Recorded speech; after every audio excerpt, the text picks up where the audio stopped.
জানাচ্ছি স্বাধীনতার শুভেচ্ছা। তো আজকে আসলে এই হলরুমটা আসলে পূর্ণ হওয়ার কথা ছিল, কিন্তু হলো না। কারণ কি? কারণ হলো আপনারা কি স্বাধীন মনে করছেন নিজেকে? এটাকে কিন্তু স্বাধীনতা বলে না। স্বাধীনতা তো ওইটাই, স্বাধীনতা যে আপনি যদি সঠিকভাবে ব্যবহার করেন ওইটাই হলো স্বাধীনতা। স্বাধীনতা কি যদি একবার ফিল করতে পারেন তাহলে সেটা স্বাধীনতা। স্বাধীনতা কেন আমার দরকার, কিসের জন্য দরকার, সেটা হলো স্বাধীনতা। স্বাধীনতা যদি প্রয়োজনীয়তা আপনি অনুভব না করতে পারেন তাহলে কিভাবে রক্ষা করবেন? যে জিনিসের প্রয়োজনীয়তা আপনি অনুভব করতে পারেন না সেটা কখনো রক্ষা করা যায় না। এই স্বাধীনতা আমাদের পরিচয়, এটা আমাদের বাহক। এই আপনি নিয়ে যেতে পারবেন এই স্বাধীনতাকে অন্য একটা স্তরে পৌঁছাইতে, কিন্তু এটা করার জন্য আমাদের কি দরকার? প্রথমে দরকার একটা শিক্ষিত জাতি। শিক্ষিত হতে গেলে কি করতে হবে? আমাদের শুধু বই পড়তে হবে? অবশ্যই না। নিজের বিবেক, নিজের মনুষ্যত্ব এগুলো কাজে লাগাতে হবে। আমাদের তো এখন আর যুদ্ধ করার দরকার নেই। যুদ্ধ করার দরকার আছে? আছে কিনা? যদি যুদ্ধ করতেও হয় আপনাদের ঝাঁপিয়ে পড়তে হবে, তাই না? কিন্তু এখন যুদ্ধ করার কোনো দরকার নেই, কোনো কিছু নেই। এখন এই অর্জন করা স্বাধীনতা আমাদেরকে রক্ষা করতে হবে। আজকে আসলে যেটা বললাম, আমরা আসলে আপনাদের রচনা প্রতিযোগিতা প্লাস কবিতা এই বিভিন্ন বিষয়গুলো আপনারা অংশগ্রহণ করেছেন।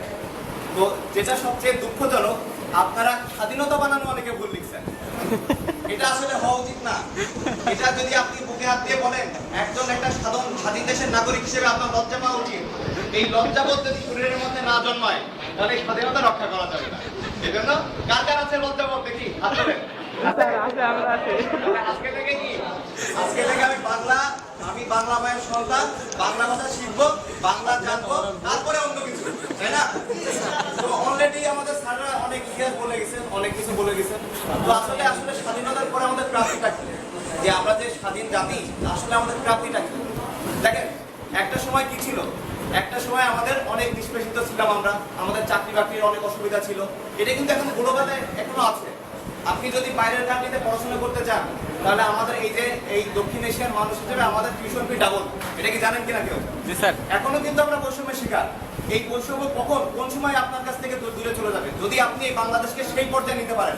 আপনি যেখানেই থাকবেন, যেখানেই থাকেন না কেন, আপনার উচিত হবে আপনার বেস্ট দেওয়া, আপনার সর্বোচ্চটা ঢেলে দেওয়া। আপনি এখন স্টুডেন্ট, আপনার উচিত সর্বোচ্চ পড়াশোনা করা, আপনার উচিত নিয়মিত ক্লাস করা, আপনার উচিত যে আপনার যে ডিউটিগুলো আছে, আপনার ফ্যামিলিকে ভালোবাসা।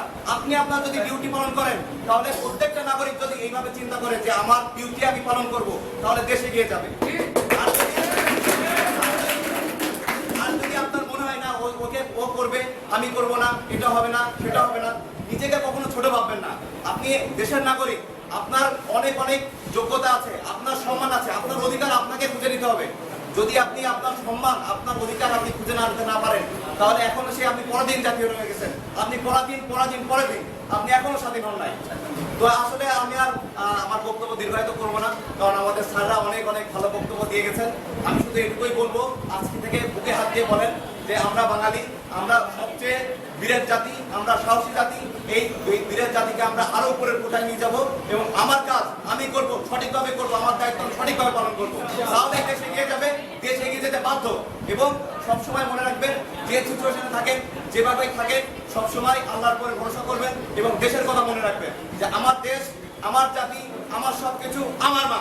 এই জন্য সবসময় মনে রাখবেন যে আমার জাতি, আমার দেশ, আমার মা। আমাকে এটাই করতে হবে, আমার লাইফ করতে হবে। আমিও লাইফ করলে দেশ এগিয়ে যাবে। ওকে, সবাই ভালো থাকেন। আর আমার